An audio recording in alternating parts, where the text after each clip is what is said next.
Assalamualaikum warahmatullahi wabarakatuh. Alhamdulillahirabbil alamin. Ustazah Dian kembali bertemu dengan anak-anak yang hebat, anak-anak yang solih dan solihah, yang terus semangat belajar dalam situasi apapun. Jazakumullah sudah menjadi anak-anak yang hebat.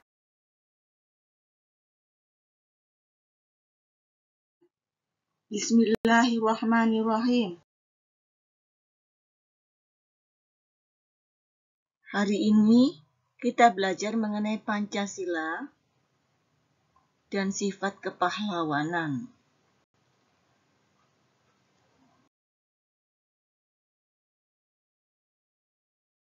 Apa itu pahlawan? Pahlawan itu adalah seseorang yang berjuang untuk kepentingan orang lain atau kepentingan bersama. Ada banyak pahlawan. Bisa menurut kepentingannya, bidangnya, bisa juga karena zamannya. Contoh pada zaman kerajaan. Indonesia memiliki sejarah kerajaan Hindu-Buddha maupun Islam. Banyak sekali raja-raja yang terkenal, contohnya Raja Purnawarman, Raja Mulawarman, atau raja-raja Islam seperti Raden Fatah, dan juga beberapa raja-raja di kerajaan di Aceh. Mereka berjuang memakmurkan rakyat di negaranya, di kerajaannya mereka tersebut. Mereka berani melawan para perampok atau perompak di lautan yang berusaha untuk melakukan ketidakadilan di kerajaannya. Mereka lakukan itu karena mereka punya keinginan agar rakyat di negaranya menjadi makmur dan sejahtera. Berikutnya adalah pahlawan pada zaman nasional atau kemerdekaan. Pahlawan pada zaman ini berjuang untuk memerdekakan Indonesia dari penjajahan Belanda dan Jepang. Pahlawan-pahlawan ini berjuang melawan Jepang dan Belanda dengan taruhan nyawa mereka. Banyak sekali dari mereka yang wafat saat melawan Belanda. Mereka relakan hidupnya, nyawanya, demi kemerdekaan Indonesia. Contoh beberapa pahlawan ini adalah beberapa yang di daerah seperti Pangeran Diponegoro yang memiliki riwayat peperangan yang cukup lama. Kemudian pahlawan dari Aceh seperti Teuku Umar dan Cut Nyak pahlawan wanita dari Aceh yang sangat hebat perjuangannya. Dan kemudian juga pahlawan yang memproklamirkan proklamasi yaitu Insinyur Soekarno yang kemudian menjadi presiden pertama Indonesia, dan Bung Tomo yang terkenal pada peperangan 10 November di Surabaya. Serta masih banyak lagi pahlawan-pahlawan nasional lainnya. Pahlawan berikutnya adalah pahlawan pembangunan. Pahlawan pada zaman pembangunan adalah pahlawan yang berusaha mengisi kemerdekaan dengan membangun di bidang yang mereka kuasai. Seorang guru tentu saja membangun di bidang pendidikan. Kemudian seorang dokter berusaha untuk mengabdikan dirinya pada bidang kesehatan. Dan masih banyak lagi bidang-bidang lainnya yang tidak bisa disebutkan karena mereka semua memang tidak mendapatkan jasa, bintang jasa atas kepahlawanan mereka. Salah satu contoh pahlawan pembangunan adalah Bapak Pembangunan Indonesia, yaitu Bapak Soeharto yang menjadi Presiden Indonesia juga.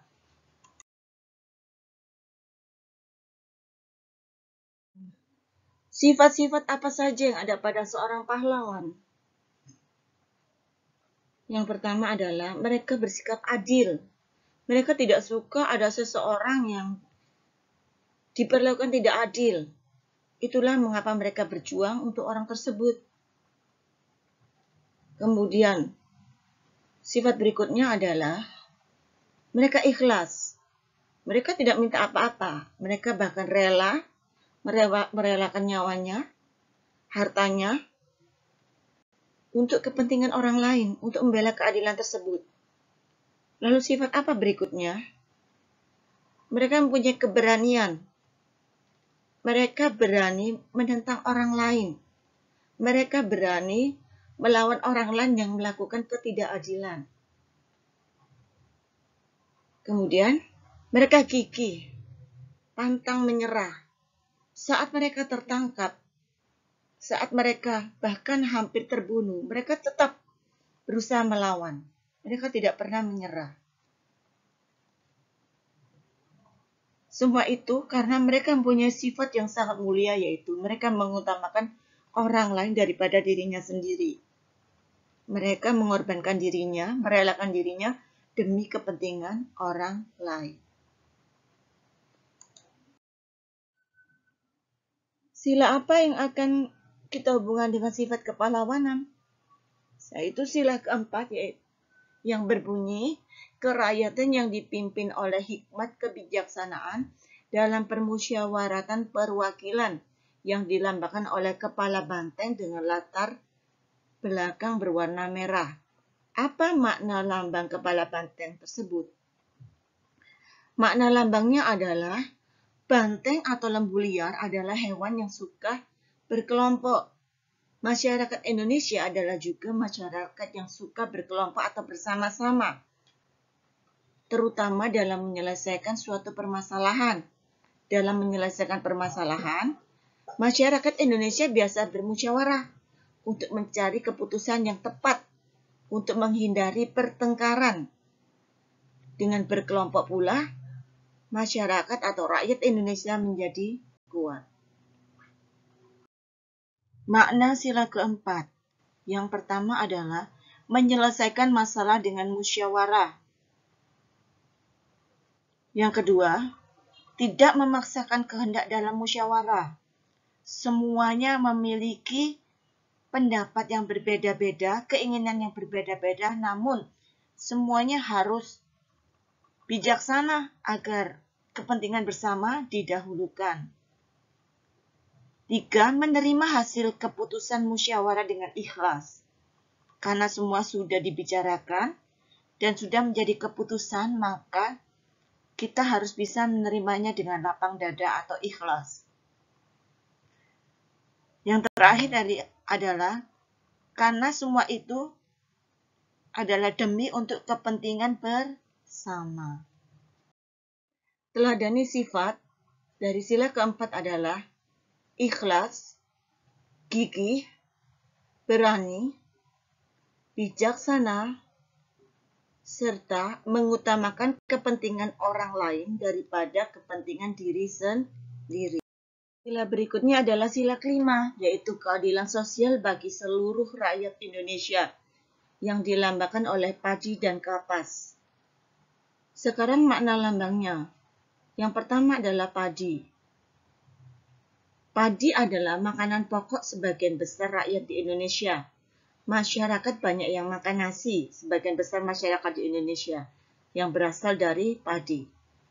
Makna berikutnya adalah kapas. Kapas merupakan bahan pembuat pakaian. Jadi apa arti dari makna lambang tersebut?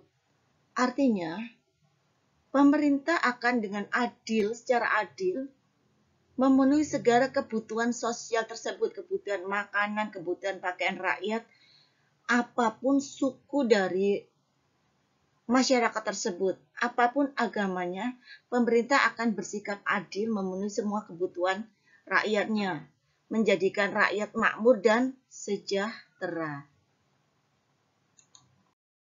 Makna sila kelima. Yang pertama adalah berlaku adil. Kedua, bekerja keras. 3. Mengakui kedaulatan bangsa sendiri dan bangsa lain. 4. Mengakui bahwa semua bangsa memiliki derajat yang sama.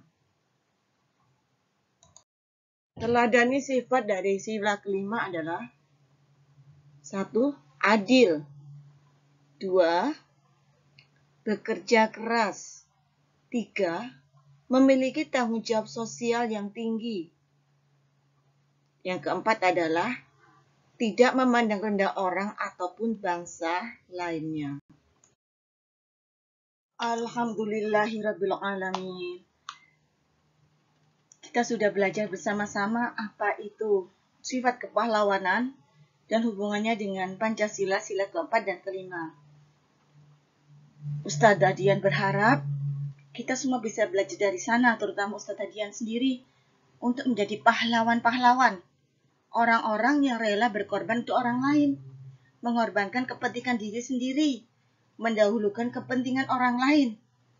Setidaknya orang-orang di sekitar kita, keluarga kita, orang tua kita, kakak dan adik kita, dan lingkup yang lebih besar misalnya teman atau masyarakat di lingkungan sekitar kita. Jazakumullah sudah mendengarkan Ustadz Adian mulai awal sampai akhir. Semoga ilmu tersebut bermanfaat untuk Ustadz Adian maupun kalian semua. Wassalamualaikum warahmatullahi wabarakatuh.